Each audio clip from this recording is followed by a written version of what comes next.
بسم اللہ الرحمن الرحیم۔ السلام علیکم۔ آج 12 فروری کو اپنی بیٹھک کھول رہا ہوں اور کل ہرمن ہیسے کے بارے میں نے ایک تعارف پیش کیا تھا اور ان کے ناول سدھارتھ کا خلاصہ بیان کیا تھا، تو آج اس پر میں اپنی تجزیاتی تحریر جو ہے وہ پڑھ کر سناؤں گا۔ یہ تھوڑی سی میرے لیے مشکل بھی ہوگی کیونکہ کتاب جو میری ہے اس کا فونٹ بہت باریک رکھنا پڑا تھا کیونکہ بہت زیادہ زخیم ہو رہی تھی۔ 1200 کے قریب صفحات جا رہے تھے، تو پھر میں نے اس کا فونٹ 12 رکھا اور اس کے نتیجے میں 992 صفحے میں یہ مکمل ہوئی۔ تو اب فونٹ باریک ہے تو خود مجھے پڑھنے میں مشکل پیش آئے گی، تو بہرحال کوشش کرتا ہوں کہ جیسے پڑھ سکتا ہوں پڑھ کے سناؤں، اس کے بعد پھر جیسے صورتحال ہوگی اس کے مطابق بات ہوگی۔ آنے والے سارے دوستوں کا خیر مقدم ہے اور بعد میں سننے والوں کا بھی خیر مقدم ہے۔ تو کل میں نے جو خلاصہ بیان کیا تھا اور اس میں ایک پیراگراف صرف اس پر اپنی ایک رائے کا اظہار کرتے ہوئے بتایا تھا، تو اب اسی کی توسیع سمجھیں، یہ باقی کا سارا مضمون جو آتا ہے۔ سدھارتھ نے ایک راسخ العقیدہ مذہبی گھرانے میں آنکھ کھولی۔ وہاں کی ابتدائی تربیت تو آخر دم تک اس کے مزاج میں شامل رہی، لیکن اپنے مذہبی ماحول کی سخت گیر برہمنیت سے یا خشک ملائیت سے اسے بیزاری سی محسوس ہوئی۔ چنانچہ وہ اپنے برہمن باپ سے اپنی جستجو کے سفر پر روانہ ہونے کی اجازت مانگتا ہے۔ باپ شروع میں سختی کے ساتھ منع کرتا ہے، لیکن پھر اس کی ضد دیکھ کر اسے اجازت دے دیتا ہے۔ اپنے باپ کے جذبات و احساسات اسے تب یاد آتے ہیں جب ایک عمر کے بعد کملا سے اس کا بیٹا اس کے ساتھ رہنے سے انکار کر دیتا ہے اور بدتمیزی کر کے اس کے پاس سے بھاگ جاتا ہے۔ تاہم سدھارتھ کی ضد میں باپ کا احترام شامل تھا کہ جانا بھی ہے اور اجازت لے کر جانا ہے، جبکہ اس کا بیٹا انتہائی گستاخی اور بدتمیزی کے ساتھ پیش آنے کے بعد خود ہی بھاگ جاتا ہے اور اس کی تمام تر تلاش کے باوجود اسے نہیں ملتا، جیسے وہ خود پھر اپنے باپ کو نہیں ملا تھا۔ اپنی ابتدائی تربیت اور بعد کی ریاضتوں سے سدھارتھ نے 3 بنیادی کام سیکھے۔ اس کے اپنے بقول میں سوچ سکتا ہوں، میں انتظار کر سکتا ہوں اور میں فاقہ کر سکتا ہوں۔ بظاہر یہ ایسے کام ہیں جن کا دنیا داری کے معاملات سے کوئی واسطہ نہیں، لیکن حقیقتاً یہ ریاضتیں دنیا داری میں بھی اس کے کام آتی ہیں۔ سوچنا محض سوچنا نہیں ہے، بلکہ سوچ کا وہ مخصوص انداز ہے جس میں باقی سارے خیالات اور ہر سوچ کو جھٹک کر صرف کسی ایک سوچ پر پوری توجہ مرتکز کر دی جاتی ہے۔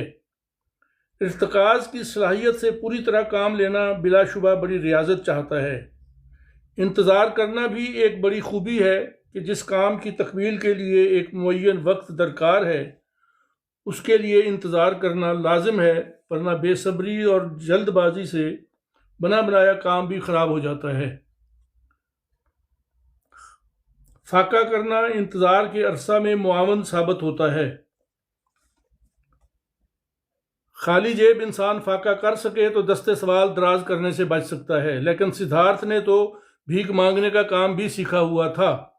یہ بھیک مانگنے کا کام نفس کشی کے مراحل میں اس کے لیے مددگار ثابت ہوتا ہے۔ گناہ سے نجات کے 2 طریقے اس ناول میں سامنے آتے ہیں۔ ایک تو سادھوؤں والا معروف تیاگ اور تجرد پسندی والا طریق ہے، بالکل عورت سے دور رہنا ہے، یا عورت ہے تو اس نے مرد سے دور رہنا ہے، سادھو عورتیں بھی ہوتی ہیں۔ تو دوسرا سدھارتھ کا کملا سے عشق والا طریق ہے۔ مجھے اس پر اپنے ایک بزرگ کا فرمان یاد آیا کہ گناہ کو بیزار کی طرح ہو کر ترک کرو۔ میں اس کا سادہ سا مفہوم یوں سمجھتا ہوں کہ ایک بار میں اتنا گناہ کر لو کہ خود ہی اس سے بیزار ہو جاؤ۔ سدھارتھ نے کملا کے عشق میں کچھ ایسا ہی کیا ہے۔ تو یہ بھی تیاگ کی ایک صورت ہے، حد سے زیادہ کرتے چلے جانا اور پھر اک کے پھر چھوڑ دینا۔ اس ناول میں متعدد فکری سوالات اور شبہات بھی سامنے آتے ہیں، اور فلسفہ اور روحانی جستجو کے ایسے اشارے بھی ملتے ہیں جو پنڈتوں، پادریوں اور مولویوں کی طویل تقریروں پر بھاری ہیں۔ چند مثالیں پیش ہیں۔ کیا ضرورت تھی کہ وہ جس پر کوئی الزام نہ تھا اپنے پاپ دھوئے چلے جائے اور روزانہ نئے سرے سے اپنے آپ کو پوتر بنانے کی کوشش کرے؟ کیا آتما خود اس میں نہیں رہتی تھی؟ کیا وہ ماخذ خود اس میں نہیں تھا؟ خود اپنے اندر اس ماخذ کو ڈھونڈنا چاہیے، اسے حاصل کرنا چاہیے۔ اس کے علاوہ باقی سب کچھ سراب ہے اور سراب کے پیچھے بھاگنا ہے۔ یہ ایک اقتباس ہے جی۔ دوسرا اقتباس، گیان کیا ہے؟ آتم تیاگ کیا ہے؟ برت کیا ہے؟ دم ساتھ لینا کیا ہے؟ یہ سب ذات سے فرار ہے۔ یہاں مجھے وہ گانا یاد آ گیا، ساحل لدھیانوی کا لکھا ہوا، سنسار سے بھاگے پھرتے ہو، بھگوان کو تم کیا پاؤ گے۔ ہر شے کے جوہر میں ایک ایسی چیز ہے جسے ہم علم نہیں کہہ سکتے۔ میرے دوست، علم صرف ایک ہے جو ہر جگہ ہے، جو آتما ہے، جو مجھ میں اور تم میں اور ہر شے میں ہے، اور مجھے یقین ہو چلا ہے کہ اس علم کا سب سے بڑا دشمن نام نہاد عالم ہے۔ میں ساری مذہبی تعلیمات پر شبہ کرنے لگا ہوں، اور مجھے ان الفاظ پر کم ہی یقین ہے جو مذہبی استادوں کی زبان سے ادا ہوتے ہیں۔ یہ بھی میں نے دریا سے سیکھا ہے، ہر چیز لوٹ کے آتی ہے۔ یہ اس کے میں اقتباس سنا رہا ہوں، ناول کے اندر کے اقتباس سنا رہا ہوں سارے۔ اس نے دریا سے ایک ہی بھید پایا ہے، ایسا بھید جس نے اس کی آتما کو جا پکڑا۔ اس نے دیکھا کہ پانی بہتا ہے اور بہے جاتا ہے اور پھر بھی ہمیشہ وہیں رہتا ہے۔ پانی ہمیشہ ایک سا رہتا ہے اور پھر بھی ہر لمحے نیا ہوتا ہے۔ کیا اس بات سے تمہارا مطلب یہ ہے کہ دریا ایک ہی وقت میں ہر جگہ ہوتا ہے، اپنے منبع پر اور اپنے دہانے پر، جھرنے اور گھاٹ پر، بھنور میں اور سمندر میں اور پہاڑوں پر، ہر جگہ، اور اس کے لیے صرف لمحہ موجود ہوتا ہے، نہ گزشتہ کا سایہ نہ آئندہ کا سایہ؟ اپنے مخصوص مذہبی سسٹم کے جبر سے بیزار ہو کر سادھوؤں کے ساتھ ترک دنیا کرنے والا سدھارتھ سادھوؤں اور گوتم بدھ سے جدا ہونے کے بعد براہ راست دنیا داری میں آ جاتا ہے، لیکن اس دنیا داری میں بھی ایک دن سب کچھ چھوڑ کر پھر سے تیاگ کی طرف نکل جاتا ہے۔ خود کما کر دنیا بنانے کے بعد تیاگ کے عمل سے گزرتے ہوئے سدھارتھ نے ملاح واسودیو کے ہاں بسیرا کر لیا تھا۔ ملاح کی دوستی نے سدھارتھ کو دریا سے قریب کر دیا۔ وہ دریا کی آوازیں سننے لگا اور دریا کے ذریعے ہی اس نے اپنی توفیق کا گیان حاصل کیا۔ یوں واسودیو عام زندگی کا ایک ایسا کردار ہے جو کوئی عالم نہ ہوتے ہوئے جنگل اور دریا کے کناروں پر فطرت سے براہ راست فیض یاب ہو کر اس کے بھیدوں سے آشنا ہوتا ہے۔ واسودیو کا کردار خاموش طبع ہونے کے باوجود دریائی صفات سے لبریز دکھائی دیتا ہے۔ واسودیو کی موت کے بعد سدھارتھ گووندا کو نروان کے مسئلہ پر گفتگو کرتے ہوئے اس کے بارے میں کچھ یوں بتاتا ہے: نروان خیال بھی ہو سکتا ہے، مگر میرے دوست مجھے اعتراف ہے کہ میں خیالات اور الفاظ میں زیادہ فرق نہیں کرتا۔ سچ تو یہ ہے کہ میں خیالات کو بھی زیادہ اہم نہیں سمجھتا۔ مثلاً ناؤ پر ایک آدمی ہوا کرتا تھا جو میرا پیش رو اور میرا گرو تھا۔ یہ واسودیو کے بارے میں بتا رہا ہے۔ وہ ایسا منی تھا جو بہت برسوں تک دریا کو دھرم سمجھتا رہا اور دریا کے سوا کسی کی بھکتی نہیں کی۔ اس نے دیکھا کہ دریا کی آواز اس سے کچھ کہتی ہے۔ اس نے اس سے سیکھا، اس کی آواز نے اسے پڑھایا، اسے شکشا دی۔ دریا اسے دیوتا سمان معلوم ہوتا تھا اور بہت برسوں تک اسے یہ نہیں معلوم تھا کہ ہوا کا ہر جھونکا، ہر بادل، ہر چڑیا، ہر کیڑا بھی اتنا ہی الوہی ہوتا ہے اور اتنا ہی جانتا ہے اور سکھا سکتا ہے۔ مگر جب وہ جنگل میں لوٹ گیا تو اسے سب معلوم تھا۔ اسے مجھ سے اور تم سے زیادہ معلوم تھا، بغیر کسی گرو کے، بغیر کتابوں کے، کیونکہ وہ دریا کو دھرم سمجھتا تھا۔ یہ اقتباس تھا اس کا جی۔ سدھارتھ کا بچپن کا دوست گووند گوتم بدھ کا چیلا بن جاتا ہے، تاہم سدھارتھ کو 2 بار راستوں میں ملتا ہے۔ ایک بار جب وہ اپنی دولت اور کملا کو تیاگ کر جنگل میں جا نکلتا ہے، اور دوسری بار جب گووند دریا پار کرنے کے لیے سدھارتھ کی ناؤ میں بیٹھتا ہے، لیکن دونوں بار ہی وہ سدھارتھ کو پہچان نہیں پاتا کہ پہلی بار وہ ایک مالدار کے روپ میں تھا اور دوسری بار ایک ملاح کے روپ میں۔ تاہم آخری ملاقات میں گووند کو سدھارتھ کے چہرے پر گیان کی مسکراہٹ دکھائی دیتی ہے، وہی مسکراہٹ جو اس نے ہمیشہ گوتم بدھ کے پرنور چہرے پر دیکھی تھی۔ یہ مکاشفہ نما تجربہ اپنی جگہ ایک مکمل روحانی واردات بن جاتا ہے۔ گووند نے سدھارتھ کے چہرے پر دیکھا، وہاں لاتعداد چہروں کی فلم سی چل رہی تھی۔ یہ فلم کا لفظ میں نے ترجمے میں اضافہ کیا ہے خود ہی۔ وہاں لاتعداد چہروں کی فلم سی چل رہی تھی۔ اس نے ایک مچھلی کا تکلیف سے کھلا ہوا منہ دیکھا اور پھر اسے مرتے ہوئے دیکھا۔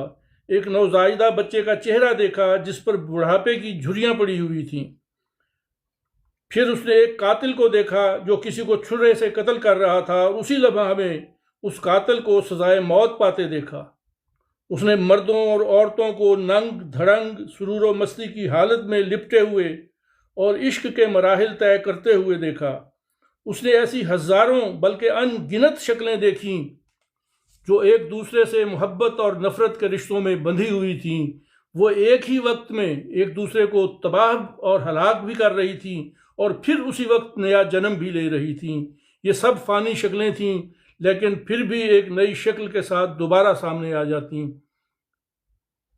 ان سارے رشتوں میں ایک ٹھہراؤ بھی تھا اور ایک بہاؤ بھی تھا، اس طور کہ وہ ایک دوسرے کو تباہ کرتے ہوئے ایک دوسرے میں ضم ہو رہی تھیں۔ یہ سب کچھ گووند کو سدھارتھ کے چہرے کی مسکراہٹ میں دکھائی دے رہا تھا۔ یہ مسکراہٹ ہی اس کے نصیب کے گیان کی روشنی تھی۔ اس ناول کا اختتام اسی روحانی تجربے پر ہو جاتا ہے۔ تو یہ مسکراہٹ کا جو گیان ہے نا، وہ مسکراہٹ جو تھی اس پر میں تھوڑی سی بعد میں بات کرتا ہوں اگر ٹائم ہے تو، لیکن اب وہ آخری پیراگراف ہے جس پہ میں نے شروع میں کہا تھا نا کہ ایک پوائنٹ تو میں نے یہ کہ بھی گوتم اور سدھارتھ کو الگ الگ کرداروں میں کیوں پیش کیا ہے، تو اسی کی توسیع کہہ لیں یا اسی کا اگلا سٹیپ کہہ لیں۔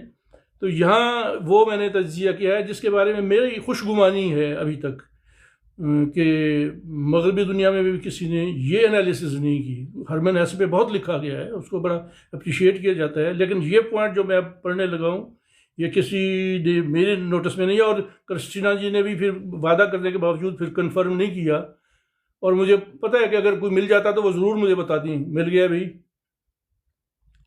تو اچھا، اب یہ وہ میرا فائنل انالیسز والا، سدھارتھ کی مجموعی شخصیت کو دیکھیں تو یہ ایک ایسی مضطرب روح ہے جو علم کی بجائے دانائی کی کھوج میں ہے، جو ترک دنیا کر کے بھی دنیا سے دور نہیں جا پاتی۔ ایسی روح جو ترک دنیا کر کے بھی دنیا سے دور نہیں جا پاتی اور دنیا کے اندر اتر کر بھی اپنے اندر کے تیاگی سے نجات نہیں پا سکتی۔ یہی اس کی اصل کشمکش ہے۔ سدھارتھ کی روح در حقیقت ہرمن ہیسے کی روح ہے۔ سدھارتھ کی روح در حقیقت ہرمن ہیسے کی روح ہے، اور ہرمن ہیسے نے دانش مشرق سے استفادہ کرتے ہوئے گوتم بدھ سے اکتساب اور اختلاف کرتے ہوئے، یعنی دونوں چیزیں کی ہیں، اکتساب بھی کیا ہے اور اختلاف بھی کیا ہے۔ ہرمن ہیسے نے دانش مشرق سے استفادہ کرتے ہوئے گوتم بدھ سے اکتساب و اختلاف کرتے ہوئے اسی کے نام کا سہارا لے کر سدھارتھ ناول میں اپنے اندر کے اضطراب اور بے چینی کو فنکارانہ طریقے سے پیش کر دیا ہے۔ مجھے اس ناول کے مطالعہ نے قلبی اور روحانی مسرت سے ہمکنار کیا ہے۔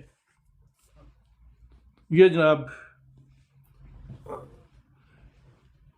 ہمارے ہرمن ہیسے جی کا ناول اور ان کا تعارف اور ان کا ناول کا مطالعہ مکمل ہوا، اور مجھے خوشی ہے کہ بڑے باریک الفاظ ہونے کے باوجود اوکھے سوکھے میں نے پڑھ لیا ہے۔ تو امید ہے آپ لوگوں کو اچھا لگے گا. اور اب میں اپنی روٹین کے حساب سے پہلے اپنی نظم سناؤں گا. آج بھی نظم سناؤں گا کیونکہ ہرمن حیثیت کا ذکر ہے مغربی دنیا والوں کا، اگرچہ مغرب والوں نے خود مشرق سے استفادہ کیا ہے، مطلب دانش مشرق، اور لیکن یہ تبادلہ دانش مشرق ہو یا دانش مغرب ہو، یہ ہمیشہ ایک دوسرے کی طرف یہ سفر ہوتا رہتا ہے، اہل علم کے درمیان، اہل فکر کے درمیان. تو یہ پھر اینک پہننی پڑے گی. جی اب میں نظم سنانے لگا ہوں.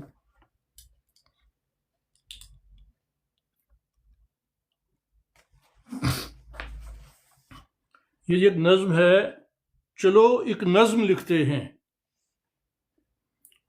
وہی موسم، وہی رستے، وہی شام و سحر، یکسانیت بے کیف سے لمحے،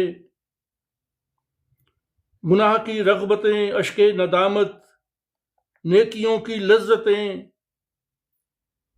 اسرار جتنے ہو چکے ہیں منکشف، اپنا تحیر کھو چکے ہیں، اب مسرت غم زدہ ہے اور حیرت کی چمک بجھنے لگی ہے، جستجو سونے لگی ہے.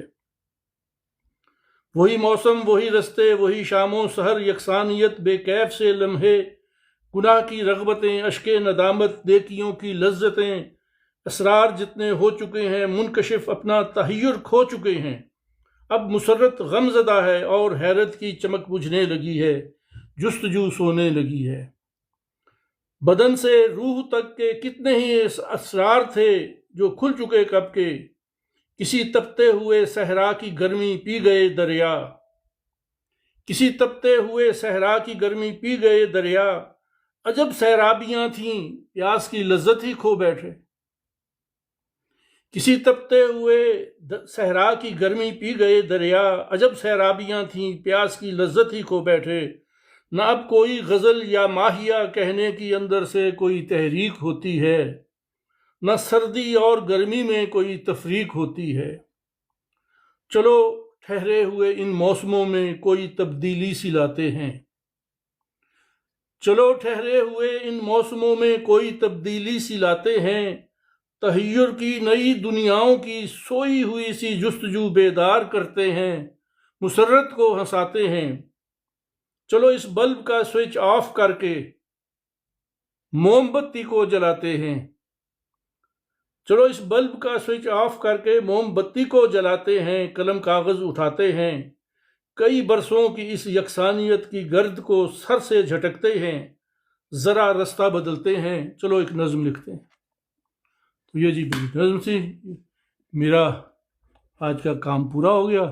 اب کون کون دوست آئے ہیں؟ اچھا کل ویسے میرا ارادہ ہے، کل یا پرسوں جس دن بھی میں نے اگلی بیٹھک کی تو میں صرف گپ شپ پر ہوگی، اس میں اس طرح سے ریگولر جو پیش کر رہا ہوں اس سے ہٹ کر کہ وہ ریگولر روٹین اپنی چلتی رہے گی بعد میں. لیکن کل میرا خیال یہ ہے کیونکہ بہت سے دوستوں کے ذاتی طور پر بھی بڑے میسیجز آئے ہوئے ہیں اسی پروگرام کے حوالے سے ہی، اور میں نے انہیں کہا بھی ہے، احمد نثار صاحب خاص طور پر، ان کو تو میں نے ریکویسٹ بھی کی تھی کہ آپ نے بڑی اچھے مشورے دیے ہیں، ان کو آن لائن پیش کرے تاکہ میں اس کو زیادہ، لیکن انہوں نے کہا نہیں بات ٹھیک ہے، میں آپ کو صرف بتانا چاہتا تھا. تو میں چاہتا ہوں کہ پھر میں دوستوں کو بھی بتاؤں. تو کل انشاءاللہ میں احباب کو لینے کا کوئی انتظام کروں گا. آج تو میں نہیں لے سکتا، مطلب مجھے ٹیکنیکلی کچھ نہیں آتا، تو کل میں کوئی انتظام کرتا ہوں کہ جو احباب آئیں گے اور جو اصلی نام کے ساتھ ہوں گے یہ ضرور دیکھ لیں، جو نام کے ساتھ ہوں گے ان کو میں دوں گا، جو اس طرح کے فرضی ناموں والے ہوں گے ان سے معذرت کروں گا. اور کل گپ شپ بھی کریں گے براڈ کے حوالے سے ہی، جو آپ کے مشورے ہوں گے، جو آپ کی طرف سے تجاویز ہوں گی ان کے مطابق پھر مزید بات چیت بھی ہوگی، اور جو مجھے پرائیویٹ میں آئے ہوئے ہیں اور جو کچھ آن لائن بھی آئے ہوئے ہیں مزید، تو ان کو بھی پیش کروں گا اور ان پر بھی تھوڑی بہت بات کریں گے. تو آج کے لیے جناب یہی کچھ ہے. اب میں سارے احباب کے نام پڑھ دیتا ہوں جو میں اب آسانی سے میرا خیال کر سکتا ہوں، اتنی سینس آ گئی ہے اب مجھے. پہلے تو میں بہت ہی ڈر کے بیٹھتا تھا، لیکن آہستہ آہستہ باقی کام بھی میرا خیال ہے کہ نارین یاسر، اچھا مشال، مسٹیریس گرل، اسپیچ لیس، عزیز امیری آپ کل بھی آئے تھے، تھینک یو. رائل راجہ، احمد اللہ خان، سمیہ، مشتاق احمد صاحب، wilde Oma, aha, ich bin auch wilde, aber wilde nicht, aber Opa, wilde nicht, aber Fatmir Uluri, Rana Khalid, doctor Rana Khalid, اچھا جی، فیصل علی صاحب، انور کراسنیکی، یہ پتہ نہیں کون سی زبان کا لفظ ہے، بہرحال شکریہ آپ کا، متین برلینر، ظفر خان، آئسے گل، یہ گل کے نام سے نا تھوڑا سا ڈر جاتا ہوں، ویسے کوئی ایسی بات نہیں، لیکن ایک ترا نکل جاتا ہے میرا، کسی نے ایسا گل کھلایا تھا مظہر ریاض، ریاض کے نام سے بھی ہے، ادھر گل کا نام آیا، ادھر ریاض کا نام بھی آ گیا، مظہر ریاض، موسیٰ یلما، الیگزینڈرا، یاسمین، زوئے جی توئے کہاں ہیں؟ ان کو بھی لے آنا تھا، کل آنا آئے تھے تو جانا بھی آئے تھے، آپ زوئے صاحب آئے ہیں یا زوئے صاحبہ آئی ہیں تو ساتھ توئے بھی آنا چاہیے تھا، سوفو، مہائلہ نوواک، نذیر صاحب، مہائلہ، ولید علی، چودھری آفتاب، جی آفتاب صاحب، کیکسی، اسامہ مسعود، ایف آئزہ، جی وہ ہماری وہ ٹی وی والی آئزہ یاد آ گئی جی، بھی پیاری سی فنکار تھیں، شادی وادی بھی ہوگی، پھر میرے خیال کوئی مسئلہ ہو گیا کیا، چلیں ان کی ذاتی زندگی ہے، میری مطلب بہترین پسندیدہ ڈرامہ سٹارز میں سے ہوتی ہیں، ویلن آئی، چودھری علی، مدیحہ، پرتیش جی آپ آج بھی آئے ہیں، تھینک یو، علی، حباج جوان، کے خان،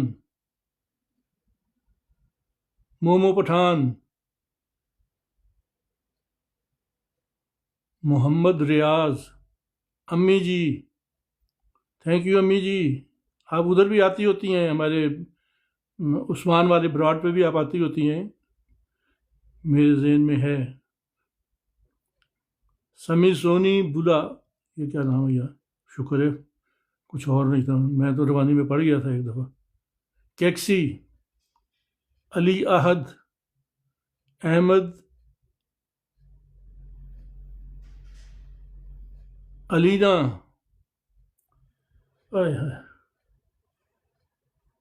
صفدر اقبال طور صاحب، محمد صاحب، میں جو اچھے والے نام مطلب صحیح والے نام ہے نا میں وہ پڑھتا ہوں، سیسیلین، غفوری، خالد، ایلوس، ایمون، عبد الخالق، دانیال کھوکھر، ماجد، ہیما، فول ماؤن، یہ فل ماؤن کے طور پر لکھا ہے یا فول ماؤن لکھا ہے، اسپیلنگ آپ نے فول والے لکھے ہیں لیکن تصویر سے فل ماؤن ہی لگ رہا ہے، رخسانہ انور، ٹریولر 76، الفا بلو، اچھا ٹریولر 76، اب یہ اس ٹریولر اس طرح سے آ گئے، صبیہ کوثر، سید شاہ، ملک ریاض، یہ بحریہ والے تو نہیں آ گئے ابھی، وہ آج کل اتنے ویلے ہیں کہ وہ آ سکتے ہیں، وہ جو مصروفیات تھیں وہ گزر گئیں، اچھا حنیف بلوچ، ویلکم جی بلوچ صاحب، اور میری انگلی کندھے بھی دکھنے لگ گئے بابا، بوڑھا آدمی ہوں، اچھا فیری، فریت، یہ نام نہیں مجھ سے پڑھا جا رہا، فیری تو ٹھیک ہے، اچھا جی، ودیا بوتون،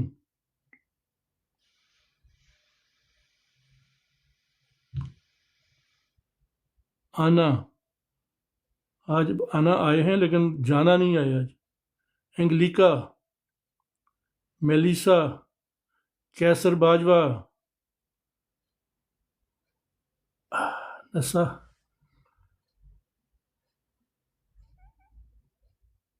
ہارلے، سارا، اکبر بیگ، لیبرا، ہولی سن شائن، دانی کا نام تو میرے میں پہلے یہاں سے لیا تھا بلکہ.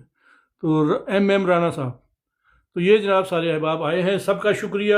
اور جو نہیں آ سکے یا جن کو میں نے اطلاع نہیں دی، اطلاع تو میں نے کسی کو بھی نہیں دی آج، ان سب کا بھی شکریہ. Hallo. یہ کیا ہو گیا Wieder los hier. تو kennen Sie Urdu Sprache? Do you know Urdu language? Ja, hi. بھائیو میں یہ کرتا ہوں، میں بند کرتا ہوں، یہ کچھ اور نہ ہو جائے. تو سب کا شکریہ اور خدا حافظ. یہ پتہ نہیں کیسے آ گئی ہیں، مجھے پتہ ہی نہیں چلا یہ آ گئی ہیں. Warum? Warum haust du ab? Versteh nicht. Was sagt er denn überhaupt? Warum geht er denn nicht? Kein Bock auf das. Du hast nie Bock auf